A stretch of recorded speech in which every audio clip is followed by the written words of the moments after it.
So this past weekend we had two Mexican top five fighters, probably if we were being fair. We had William Zepeda stop Mercito Hesta on Saturday night. We had Luis Alberto Lopez get a contentious win over Joet Gonzalez. I haven't seen the full fight, so I can't really fully comment on it. I watched half of it, and I was really tired. And to be honest, it was a grueling fight to watch, and it was probably a grueling fight to be in, but not all competitive and close fights are built the same in terms of entertainment value, especially when you're coming off like a 12-hour flight.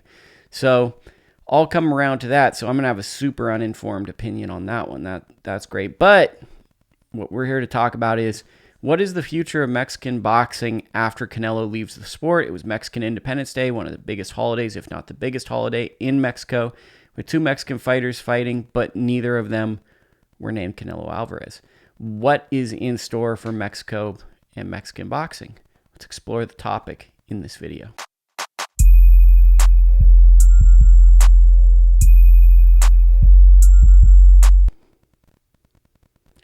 So to me, we're at an interesting crossroads because if we look back really about 30 years, we've never had an era where we didn't have a superstar Mexican boxer.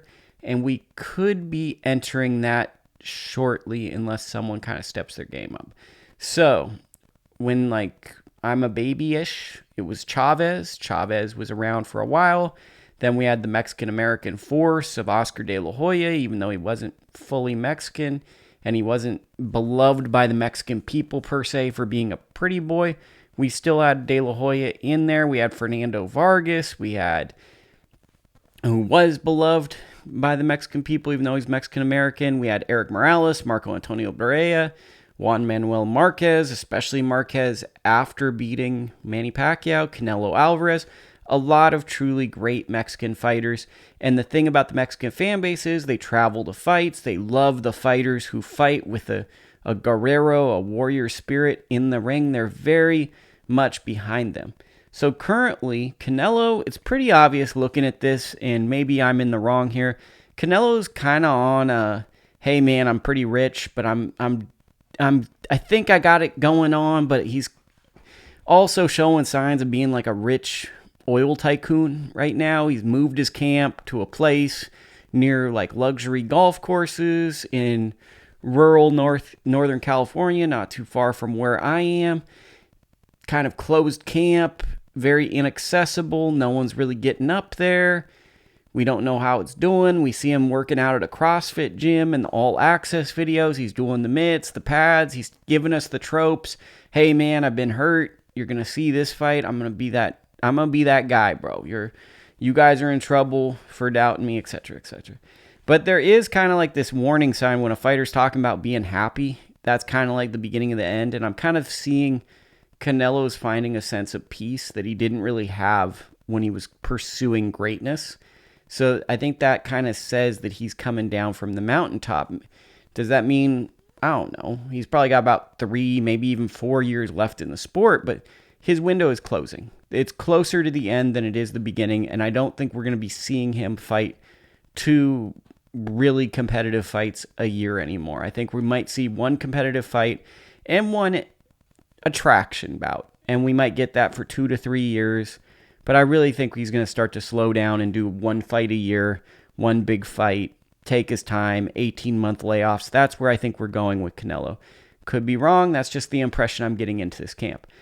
That being said, who could take over? Well, Juan Francisco Estrada would be the logical next person, but he really never fights. Estrada's very inactive. He's one of the best modern fighters. He's a pound-for-pound level fighter, yet it's so easy to forget he's even a fighter because he's just that inactive. So Estrada also fights at a lower weight, 115. It's probably going to divide some of the fan base who will be like, man, I could put him in a bear hug and I could beat that guy up. Is that rational? No, but that's how some people think, especially in a macho and masculine sport like boxing. The next tier of guys that we're looking at is Manuel Navarrete, Luis Alberto Lopez, William Zepeda. Maybe you can throw in a Virgil Ortiz in there, but Virgil Ortiz is having health issues. I'm trying to think of someone else, but there really isn't someone else that I can think of who could occupy that Mexican market currently. So Navarrete, I think, is the leader in the clubhouse because he's established himself as a 3-division world champion. He beat a guy in Oscar Valdez, who really, really solid fighter. Somehow, he never became a star. Like, I thought he'd become a star because he has such an action-packed and action-oriented style, yet he never quite connected with the fans or the distribution to get him to connect with the fans, which is weird because I don't really understand how that happened. But Navarrete is one of these guys where I keep waiting for him to fall off because it's like he's so awkward and unconventional. With Luis Alberto Lopez, he had a 50-50 fight. It sounds like with Joet Gonzalez was not one of his better performances. I think it showed that there are limitations. I think that fight also, to me, if it was 3 years earlier and Joet was an undefeated fighter, Joet probably wins the fight because some of those swing rounds were probably weighted towards who the judges maybe thought was the more dominant fighter coming in. If that was prospect Joet Gonzalez versus kind of journeyman fringe contender Luis Alberto Lopez, Lopez probably loses. Now that the roles are reversed, Gonzalez probably loses. But it was a perception fight. It was one that if you look at the stats, Lopez outlanded him. But if you watched what I watched, it was very hard to kind of tell who was getting the better. And it kind of, if it was sparring, it would probably be referred to as good work. And neither guy got the better of each other. And they probably both left the ring thinking that they won the fight.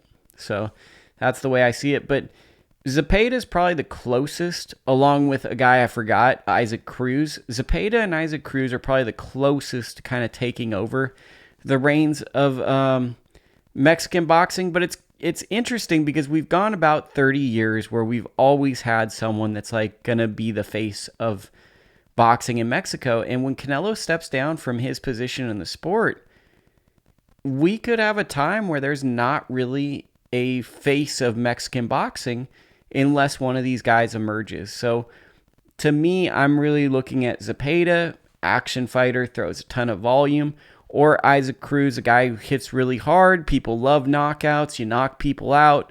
They tell a friend to tell a friend, watch this guy, he's short and he punches guys and they fall down and it's brutal. It can be shared in a TikTok video. Zepeda, I'm sure you could put a clip together of him throwing 1,000 punches in 2 minutes and put it to something that makes it compelling. Both fighters can be shared and consumed through the social media lens. But I do think it's interesting because we're closer to a point where someone's going to have to fill that void. And maybe Ryan Garcia could try to do it. He's got a little bit of the De La Hoya vibe, but I mean, how often is Ryan Garcia going to fight? And I think that's the other part of this is to be a face of a country or a face of boxing, there is a level of activity to that, an obligation 2 times a year, but also being a public figure, kind of being a champion of the people, speaking for the people, a voice for the voiceless. And a lot of this generation, which is probably similar to a lot of other generations, is how can I get the money to consume and kind of protect myself? And then on the back end, how can I get legacy? And I think that that's going to cost a lot of people in this era because they're going to go make decisions for money first. And then they're going to wonder why they're not beloved fighters. So I'm going to be curious to see who emerges as Mexico's next great fighter, because there are some interesting figures. And I think that that's also a country that breeds fighters who are very built on legacy. A fighter that I'm looking at as a dark horse is Aaron Silva. I think Aaron Silva at super middleweight has all the tools to kind of fill in there. And I think a big fight could be Diego Pacheco versus Aaron Silva in 2 to 3 years, because you have 2 of the best young super middleweight fighters. Diego Pacheco, Mexican-American. Aaron Silva, just straight up from Mexico. That could be a fight that maybe gets a country behind a fighter.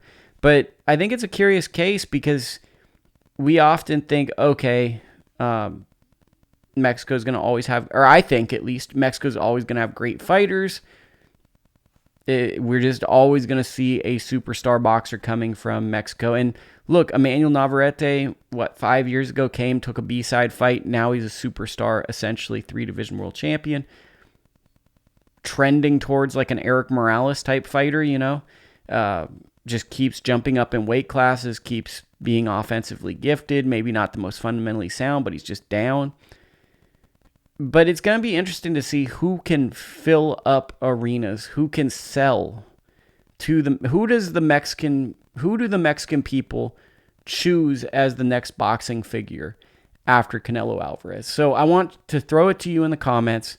Who do you think that is? This is Lukie. I'm out.